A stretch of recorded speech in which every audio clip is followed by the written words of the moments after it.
Welcome to BS academy. BS একাডেমিতে সবাইকে স্বাগত জানাই। অনেক দিন আমরা কোনো ভিডিও নিয়ে আসিনি, তো সামনেই WBCS exam 22 August. Admit card download চলছে।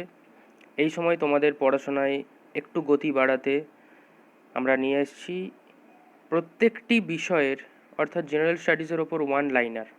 যে প্রশ্ন উত্তরগুলো বলবো খুব ভালো করে শুনে নাও সবাই, পারলে খাতায় লিখেও নিতে পারো।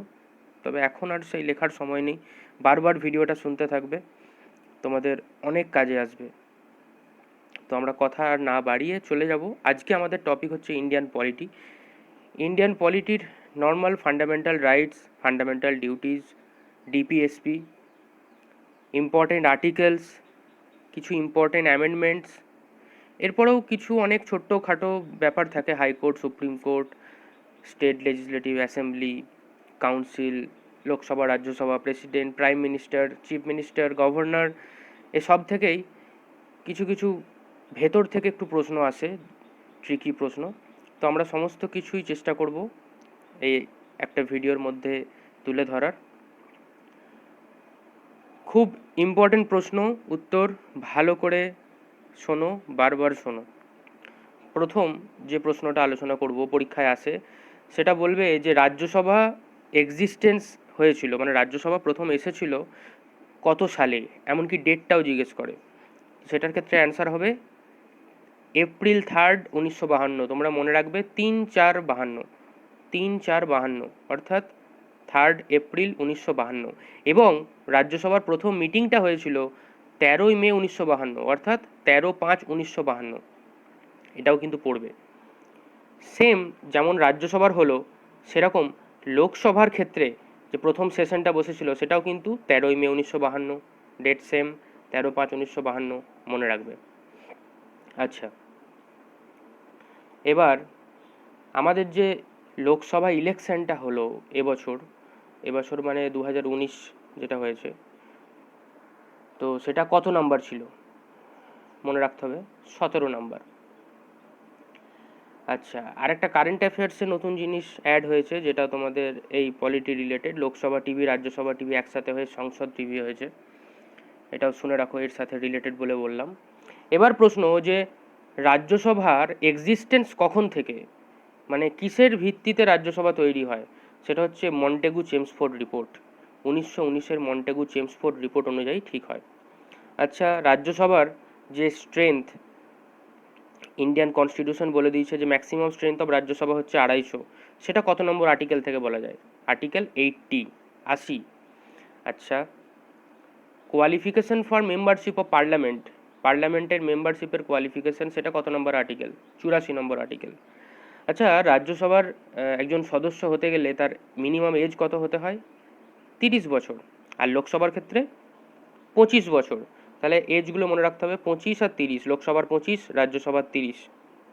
ওকে, রাজ্যসভার যে 250টা সিট, তার মধ্যে কিভাবে ভাগ আছে, অর্থাৎ স্টেটস থেকে কতজন যায় এবং ইউনিয়ন টেরিটরিজ থেকে কতজন যায়, বা প্রেসিডেন্টই কতজনকে নমিনেট করে। তাহলে 250-র মধ্যে 238 জন যায় স্টেটস থেকে, যারা স্টেটের রিপ্রেজেন্টেটিভ, সেরকম 238 বা 238 জন। আর প্রেসিডেন্ট নমিনেট করে 12 হয়েছে।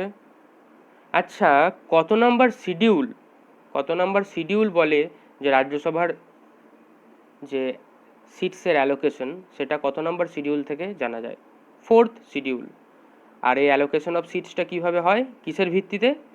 The population of each state, প্রত্যেক স্টেটের পপুলেশনের উপর ভিত্তি করে এটা করা হয়। আচ্ছা, জয়েন্ট সিটিং কত নম্বর আর্টিকেলে বলা আছে? আর্টিকেল 108। মানি বিল কত নম্বর আর্টিকেলে বলা আছে? 1110। এগুলো ইম্পর্টেন্ট আর্টিকেল। আচ্ছা, রাজ্যসভার এথিক্স কমিটির চেয়ারম্যান, প্রথম চেয়ারম্যান কে ছিল 1997, মিস্টার এস ভি চৌহান। আচ্ছা, first chairman of Rajya Sabha doctor Sarvepalli Radhakrishnan. First deputy chairman of Rajya Sabha S V Krishnamurthy Rao. Okay, money bill সম্বন্ধে একটা ইম্পর্টেন্ট যেটা পরীক্ষায় আসে, সেটা হচ্ছে 110 নম্বরে বললাম। আর রাজ্যসভার কিন্তু মানি বিলের ওপর কোনো পাওয়ার নেই, শুধুমাত্র এটা 14 দিন ডিলে করতে পারে। আর ওর রেকমেন্ডেশন লোকসভা মানতেও পারে, নাও মানতে পারে, কোনো ব্যাপার নেই।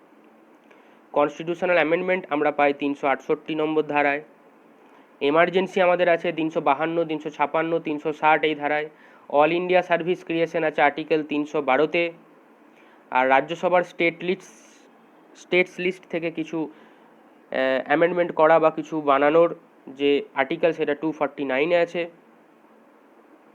আচ্ছা, এবার কিছু গুরুত্বপূর্ণ ইনফরমেশন, যেমন ইন্দিরা গান্ধী, উনি রাজ্যসভার মেম্বার ছিলেন, প্রাইম মিনিস্টার হয়েছিলেন 1966-তে। তারপর আইকে গুজরাল 1997 হয়েছিলেন, এইচডি দেবেগৌড়া 1996 হয়েছিলেন। এরা কিন্তু রাজ্যসভার মেম্বার ছিলেন যারা প্রাইম মিনিস্টার। আমরা কি দেখি যে লোকসভার প্রাইম মিনিস্টার হয়। মনমোহন সিং, উনিও কিন্তু রাজ্যসভার মেম্বার ছিলেন, 2004 প্রাইম মিনিস্টার।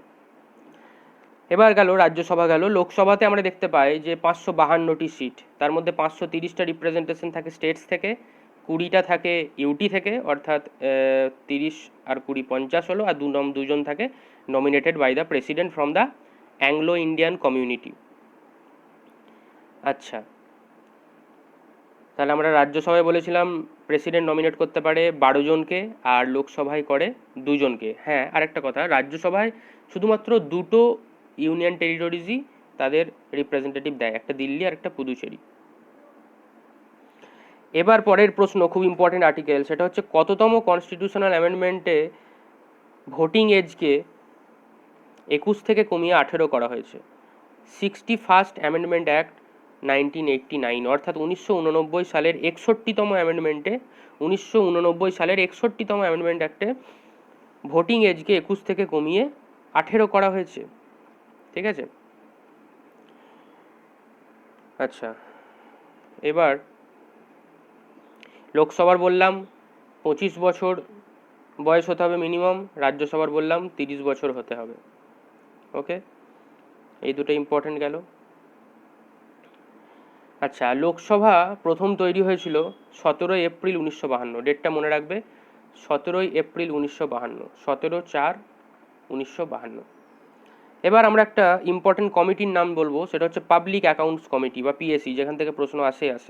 এটা প্রতিষ্ঠা হয় 1921-এ, গভর্নমেন্ট অফ ইন্ডিয়া অ্যাক্ট যেটা 1919 ছিল সেটার ভিত্তিতে।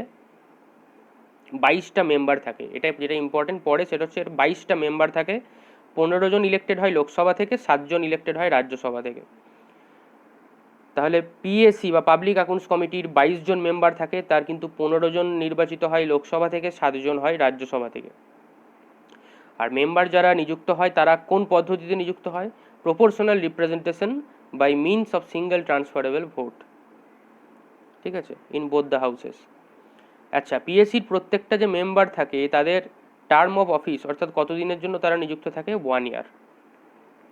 এখানে আর একটা ইম্পর্টেন্ট ব্যাপার আছে যে 1966-67 সাল অবধি এটাই ঠিক ছিল যে স্পিকার রুলিং পার্টির মধ্যে কাউকে একজন নিযুক্ত করবেন, রুলিং পার্টি মেম্বারদের মধ্যে কাউকে একজনকে ঠিক করবেন, যে কিনা হবে চেয়ারম্যান অফ পিএসসি। কিন্তু 1967 থেকে একটা কনভেনশন চালু হলো যে স্পিকার শুধুমাত্র অপোজিশন পার্টির মেম্বারকে চেয়ারম্যান অফ পিএসসি করতে পারবেন। এটা ঠিক হলো 1967-তে। আরেকটা কমিটির নাম আমরা জানবো, সেটা হচ্ছে এস্টিমেট কমিটি। এটা তৈরি হয়েছিল 1950-এ। তাহলে পিএসসি হলো 1921-এ, এস্টিমেট কমিটি 1950-এ। পিএসসির 22 জন মেম্বার, এস্টিমেট কমিটির 30 জন স্ট্রেংথ। এই 30 জন মেম্বার্স প্রত্যেকেই কিন্তু লোকসভা থেকে নিযুক্ত হন, কেউ রাজ্যসভা থেকে নিযুক্ত হন না, প্রত্যেকেই লোকসভা থেকে নিযুক্ত হন।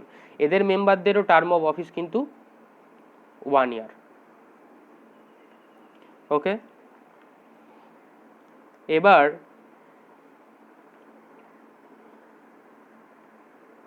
একটা লাইন আছে যেটা আমরা পড়ি সব জায়গাতে, যে Indian constitution is both rigid and flexible.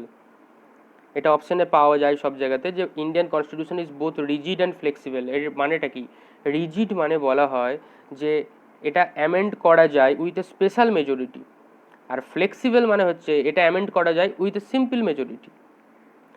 তাহলে অ্যামেন্ডমেন্ট মানে হচ্ছে সংশোধন, অর্থাৎ পুরনো যে নিয়ম ছিল সেখান থেকে রুলের কিছু পরিবর্তন করা হয়, কিছু চেঞ্জ করা হয়, তার জন্য একটা বিল আনা হয়, তারপরে সেটার অ্যামেন্ডমেন্ট অ্যাক্ট তৈরি হয়, প্রেসিডেন্ট সাইন করেন। এই অ্যামেন্ডমেন্ট যেটা ইন্ডিয়ান কনস্টিটিউশনে, সেটা আনা হয়েছিল কোথা থেকে? সাউথ আফ্রিকান কনস্টিটিউশন থেকে। আছে কোথায়? পার্ট 20, ইন্ডিয়ান কনস্টিটিউশনের পার্ট 20, 20তে আছে। আর্টিকেল 368। প্রথম অ্যামেন্ডমেন্ট অ্যাক্ট যেটা হয়েছিল সেটা হয়েছিল 1951 সালে। প্রথম অ্যামেন্ডমেন্ট অ্যাক্ট হয়েছিল 1951 সালে, যেটা ঢুকেছে 9th শিডিউলে। ওকে, এবার কনস্টিটিউশনাল অ্যামেন্ডমেন্ট বিলের ক্ষেত্রে কিন্তু জয়েন্ট সিটিং হয় না। এই প্রশ্নটা খুবই গুরুত্বপূর্ণ। কনস্টিটিউশনাল অ্যামেন্ডমেন্ট বিলের ক্ষেত্রে জয়েন্ট সিটিং হয় না। যদি লোকসভা রাজ্যসভার মধ্যে কোনো মনোমালিন্য থাকে তাহলে বিলটা স্ট্রেট বাতিল হয়ে যায়।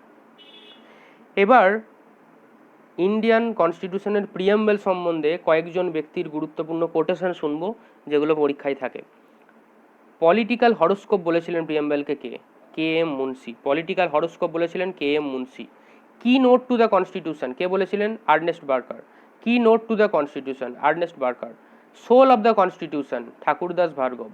Soul of the constitution Thakurdas Bhargava. Indian constitution termed as paradise of lawyers বলেছিলেন এন ভি পায়লি।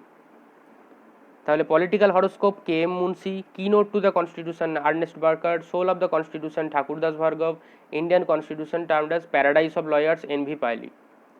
এবার আমরা জানবো আমাদের যে 5টা রিটস আছে তার সম্বন্ধে। রিট,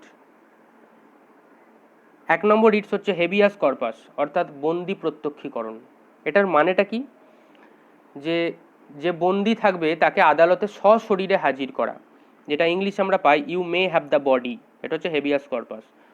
কি কারণে তাকে আটক করা হয়েছে সেটা জানার জন্য সুপ্রিম কোর্ট বা হাইকোর্ট তারা আদেশ দেয় যে যাকে গ্রেপ্তার করা হয়েছে, আটক করা হয়েছে, তাকে যেন আদালত কক্ষে উপস্থিত করা হয়। আদালত যদি মনে করে যে এটা বেআইনি তখন তাকে ছেড়ে দিতেও পারে। পরেরটা জানবো ম্যান্ডামাস। ম্যান্ডামাস মানে হচ্ছে পরমাদেশ, যেটা আমরা ইংলিশে জানি উই কমান্ড। ম্যান্ডামাস মানে উই কমান্ড, পরমাদেশ। এর অর্থ হচ্ছে আমরা আদেশ দিচ্ছি। তার মানে সুপ্রিম কোর্ট বা হাইকোর্ট তার অধস্তন বা নিচের কোনো আদালত বা ব্যক্তি বা প্রতিষ্ঠানকে তার দায়িত্ব পালন করবার জন্য ম্যান্ডামাস জারি করতে পারেন। 3 নাম্বার প্রহিবিশন বা প্রতিষেধ, ইংলিশে the act of stopping something. Prohibition, প্রতিষেধ, এর অর্থ নিষেধ করা। অর্থাৎ কোনো ঊর্ধ্বতন আদালত নিম্নতন আদালতকে তাদের এখতিয়ারের বাইরে তারা যদি কাজ করতে যায় সেক্ষেত্রে বাধা দিতে পারেন এবং প্রহিবিশন জারি করেন। পরেরটা জানবো কুও ওয়ারেন্টো। 4 নম্বর কুও ওয়ারেন্টো, অধিকার পৃচ্ছা, অর্থাৎ কোন অধিকারে। English what is your authority. What is your authority, কোন অধিকারে কোনো ব্যক্তি যে পদ অধিকার করে আছে সেই পদের জন্য তার দাবি কতখানি যুক্তিযুক্ত সেটা সুপ্রিম কোর্ট বা হাইকোর্ট অধিকার পৃচ্ছা বা কুও ওয়ারেন্টোর মাধ্যমে যাচাই করে। 5 নম্বর উৎপ্রেষণ বা সার্টিওরারি, এর ইংলিশ টু বি সার্টিফাইড। অর্থাৎ সুপ্রিম কোর্ট বা হাইকোর্ট কোনো মামলার নিরপেক্ষ বিচার করার জন্য যদি তার অধস্তন আদালত ক্ষমতা বহির্ভূত কাজ করে তাতে বাধা দেওয়ার উদ্দেশ্যে সেই মামলাটি শুনানির জন্য উচ্চ আদালতে প্রেরণ করতে পারেন। ঠিক আছে, তাহলে হাইকোর্টে কোনো একটা কিছু কাজ হচ্ছে যেটা সুপ্রিম কোর্ট চাইলে ডেকে নিজের কাছে নিতে পারে। তো এই ছিল 5টা রিটস। আশা করি এখান থেকে প্রশ্ন পড়লে তোমরা করতে পারবে। এবার 7th অ্যামেন্ডমেন্ট অ্যাক্ট 1956, অর্থাৎ 1956 7th অ্যামেন্ডমেন্ট অ্যাক্ট কী জন্য গুরুত্বপূর্ণ? কেননা পার্লামেন্ট এস্টাবলিশ করেছিল common high court for 2 or more states. হ্যাঁ, বর্তমানে আমাদের 25টা হাইকোর্ট আছে। 25টা হাইকোর্ট আছে আমাদের দেশে, 25টা হাইকোর্ট আছে, মনে রাখতে হবে 25টা হাইকোর্ট, 25। তাহলে 1956 7th অ্যামেন্ডমেন্ট অ্যাক্টে বললো যে একটা কমন হাইকোর্ট থাকতে পারে 2টো বা 3টে স্টেটের জন্য। হাইকোর্টদের জাজ তাদের রিটায়ারমেন্টের বয়স হচ্ছে 62। ঠিক আছে, আগে ছিল 60 বছর, এবার বলবে যে 60 থেকে 62 করা হলো কততম অ্যামেন্ডমেন্টে? 15th amendment act 1963। 1963 15তম অ্যামেন্ডমেন্ট অ্যাক্টে হাইকোর্টের জাজদের রিটায়ারমেন্ট 60 থেকে 62 করা হলো, মনে রাখতে হবে। আর হাইকোর্টের জাজদের স্যালারি দেওয়া হয় consolidated fund of the state থেকে। ঠিক আছে, হাইকোর্টের স্যালারিদের যে হাইকোর্টের জাজদের স্যালারি দেওয়া হয় কনসলিডেটেড ফান্ড অফ দ্য স্টেটের কনসলিডেটেড ফান্ড থেকে। কিন্তু পেনশন দেয় সেন্ট্রাল গভর্নমেন্ট, পেনশন প্রোভাইড করে সেন্ট্রাল গভর্নমেন্ট, কিন্তু সুপ্রিম কোর্টের ক্ষেত্রে স্যালারি পেনশন দুটোই দেয় সেন্ট্রাল গভর্নমেন্ট। এটা মনে রাখার মতো একটা জিনিস। ওকে, অ্যাটর্নি জেনারেল, এটা আর্টিকেল 76। অ্যাটর্নি জেনারেল হচ্ছেন আমাদের দেশের ফার্স্ট ল অফিসার, প্রথম ল অফিসার হচ্ছেন অ্যাটর্নি জেনারেল 76। আর স্টেটের ক্ষেত্রে অ্যাডভোকেট জেনারেল হয়, স্টেটের ক্ষেত্রে অ্যাডভোকেট জেনারেল হয়, হয়েছে।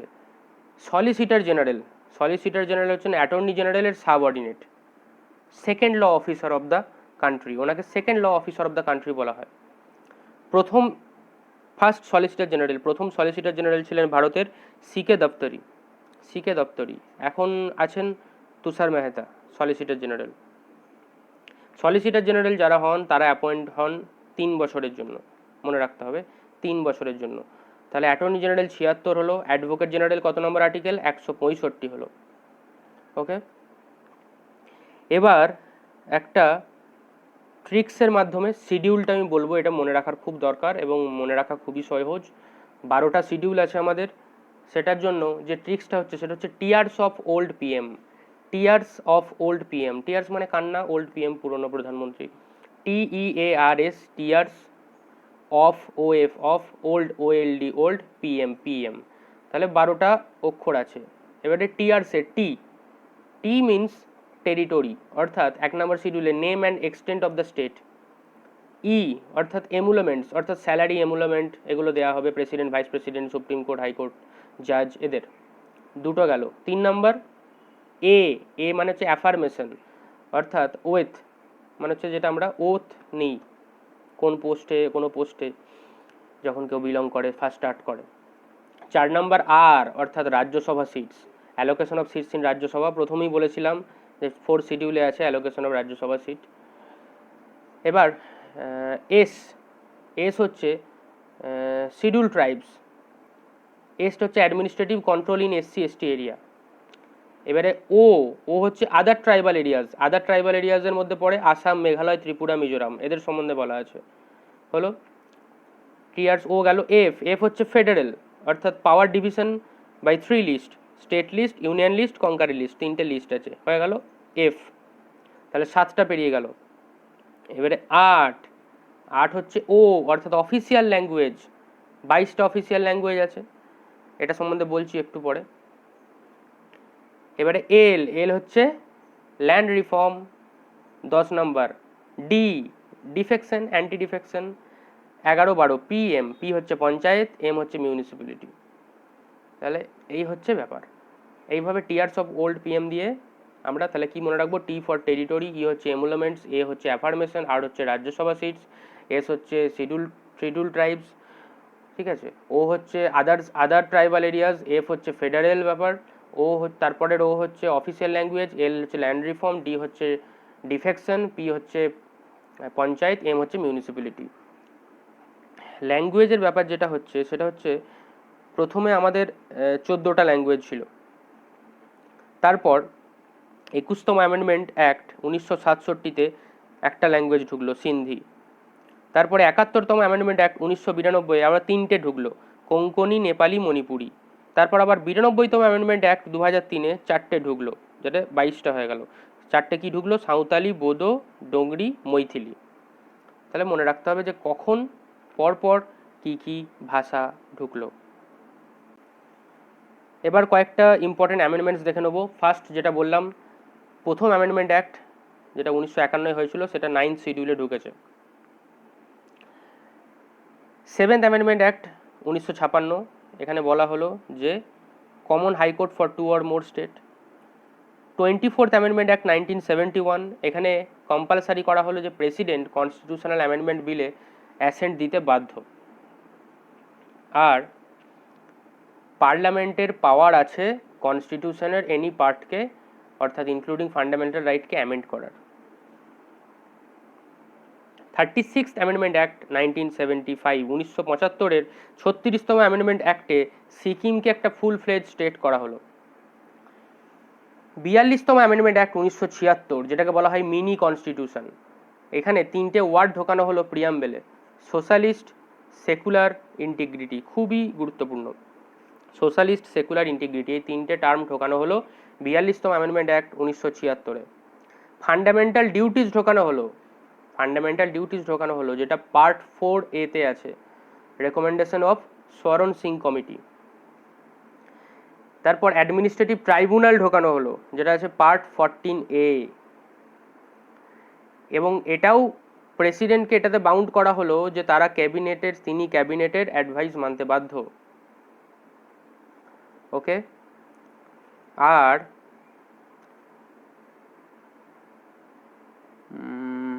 হ্যাঁ, অল ইন্ডিয়া জুডিশিয়াল সার্ভিস, এটার যে এস্টাবলিশমেন্ট সেটাও কিন্তু এই 42তম সংবিধান সংশোধনীতে হয়েছে। তিনটে নতুন ডিপিএসপি তৈরি করা হয়েছিল, equal justice, free legal aid of workers in industry and protection of environment, forest and wild life, and equal participation in the management. Okay, এটাও হলো।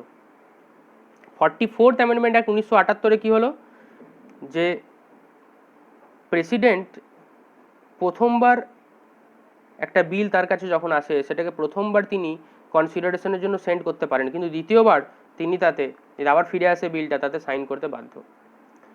অ্যান্টি ডিফেকশন ল, যেটা 10th শিডিউলে আছে, 52তম অ্যামেন্ডমেন্ট অ্যাক্ট 1985, 1985-র 52তম অ্যামেন্ডমেন্ট অ্যাক্টে এলো। 61তম amendment act 1989, 1989, 61st amendment act reduce the voting age from 21 থেকে 18, 21 থেকে 18 করা হলো, ভোটের বয়সটা কমিয়ে, ভোটের বয়সটা।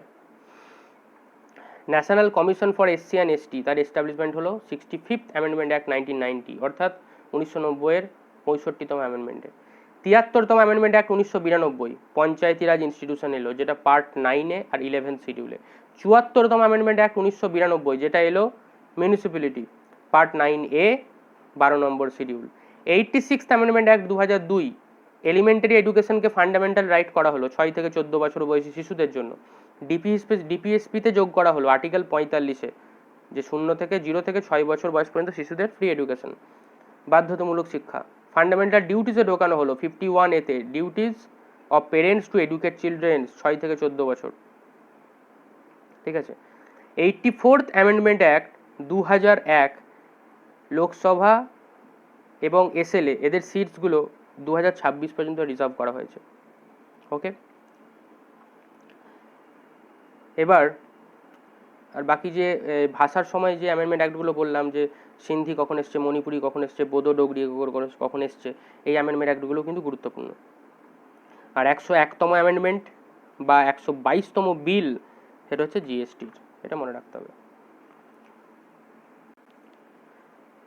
বর্তমানে আমাদের সুপ্রিম কোর্টের প্রেজেন্ট স্ট্রেংথ হচ্ছে 34, অর্থাৎ একজন chief justice of India plus 33 জন আদার জাজ। 48 চিফ জাস্টিস এন.ভি. রামানা। সুপ্রিম কোর্টের প্রথম চিফ জাস্টিস ছিলেন এ.জে. কানেইয়া। 131 নম্বর আর্টিকেল পরে সুপ্রিম কোর্টের অরিজিনাল জুরিসডিকশন, 131A-তে আছে exclusive jurisdiction.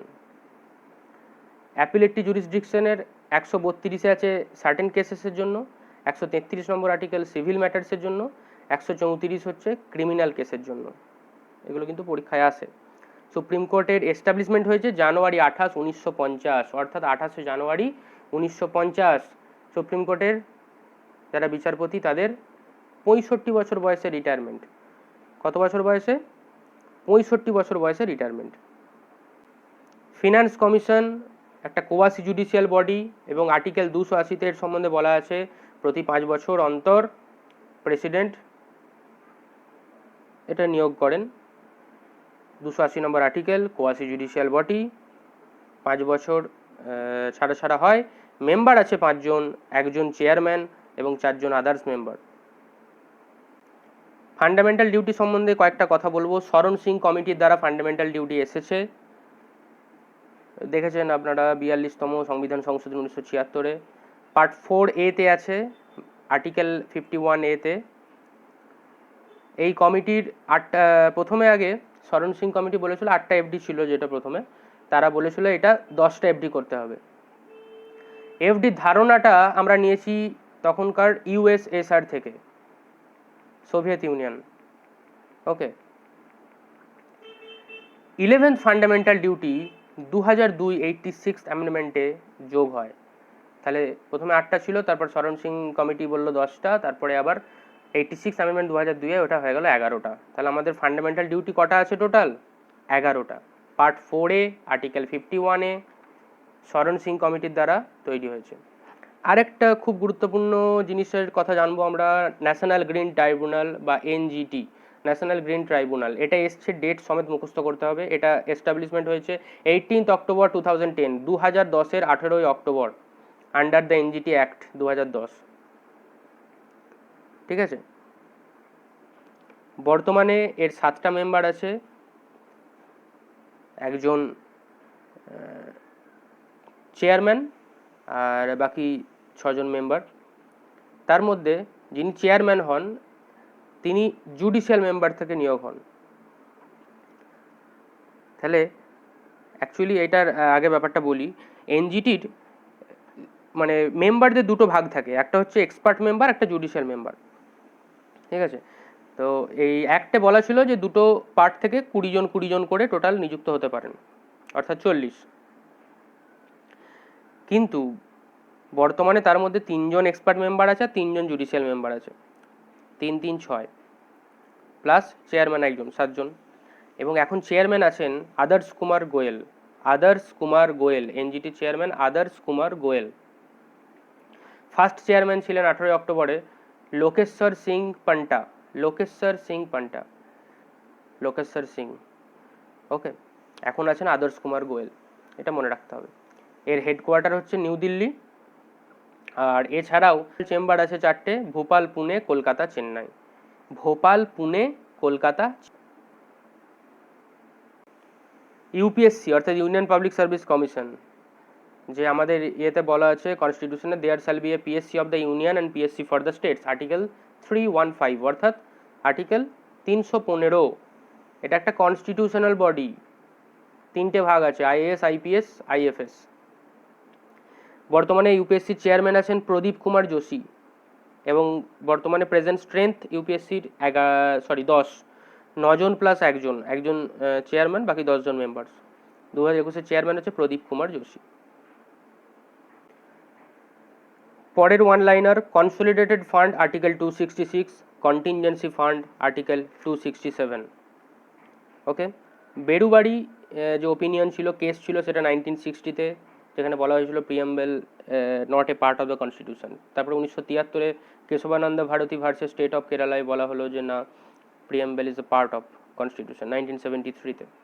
SR Bommai case 1993-তে, এলআইসি অফ ইন্ডিয়া কেস 1995-এ, Golaknath case versus state of Punjab 1967-এ, মিনার্ভা মিল কেস 1980-তে। এগুলো একটু মনে রাখতে হবে।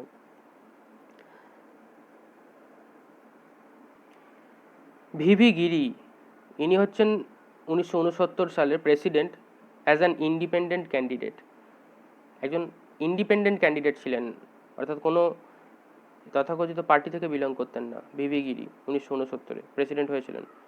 নীলাম সঞ্জীবা রেড্ডি 1977, ইলেক্টেড আনঅপোজড, অর্থাৎ তার বিরুদ্ধে কোনো নমিনেশনই ফাইল হয়নি 1977, নীলাম সঞ্জীব রেড্ডি। এরপর কতগুলো আরও ইম্পর্টেন্ট আর্টিকেল। আর্টিকেল 143 অর্থাৎ 143, the president can sick the opinion of the supreme court. President চাইলে সুপ্রিম কোর্টের কাছ থেকে ওপিনিয়ন চাইতে পারেন।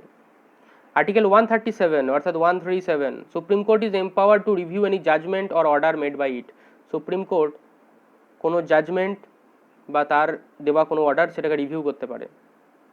7th কনস্টিটিউশনাল অ্যামেন্ডমেন্ট অ্যাক্ট তো 1956 বললাম, যে এটাও হয় যে হাইকোর্টের বলেছিলাম যে হাইকোর্ট 2টো আর 3টে স্টেটের একটা কমন হাইকোর্ট থাকতে পারে। সেরকমই প্রেসিডেন্ট চাইলে 2টো বা 3টে স্টেটের বা 2টো বা মোর স্টেটের গভর্নর একজন কি করতে পারেন, সেটাও কিন্তু 7th কনস্টিটিউশনাল অ্যামেন্ডমেন্ট 1956-এই বলা হলো। এবার article 161, pardoning power of governor.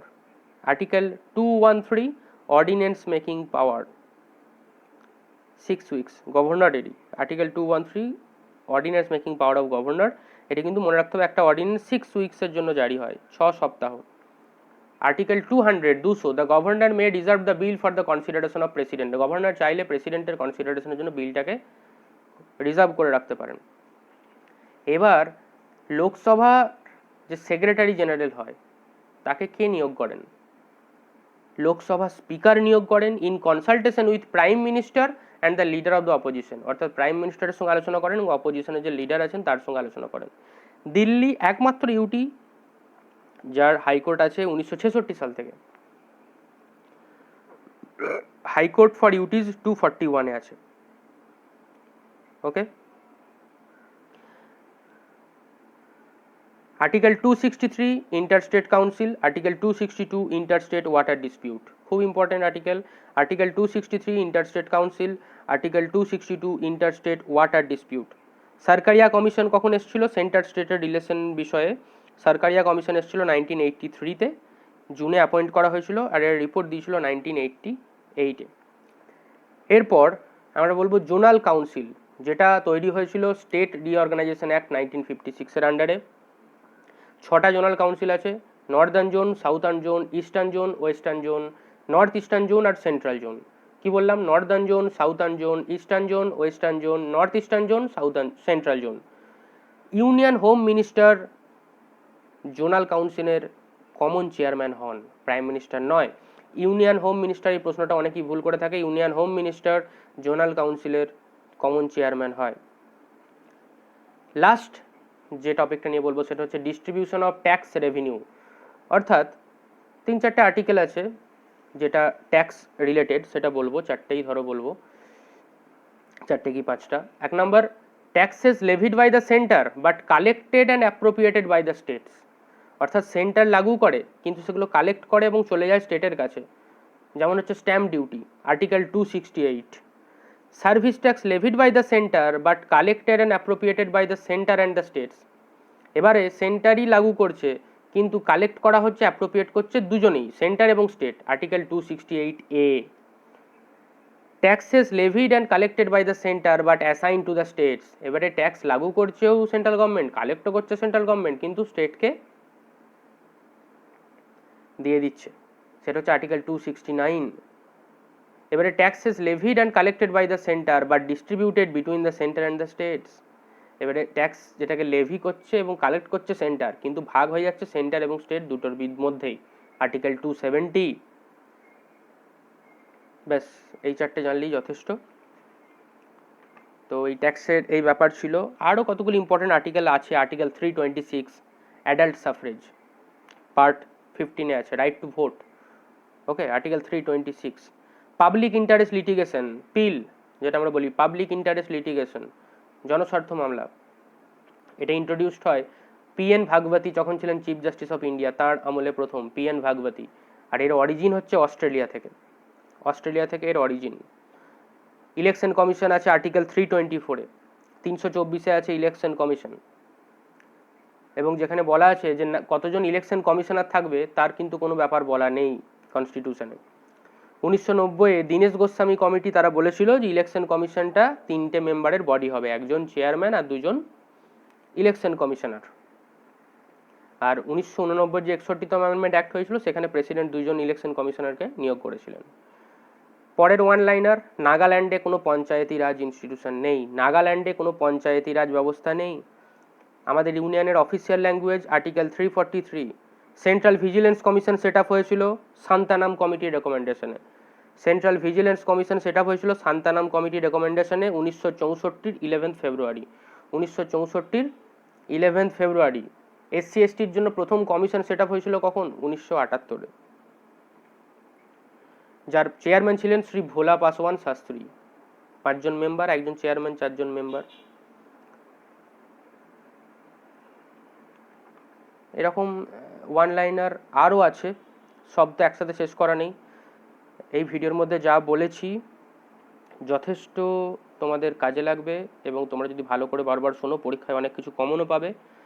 আর একটা important, house of the people যেটা আমাদের লোকসভা নাম হয়েছে, সেটা আগে নাম ছিল হাউস অফ দ্য পিপল, সেটা লোকসভা নাম কত সালে হলো? 1954, 1954-এ house of the people change হয়ে লোকসভা হলো। ঠিক আছে।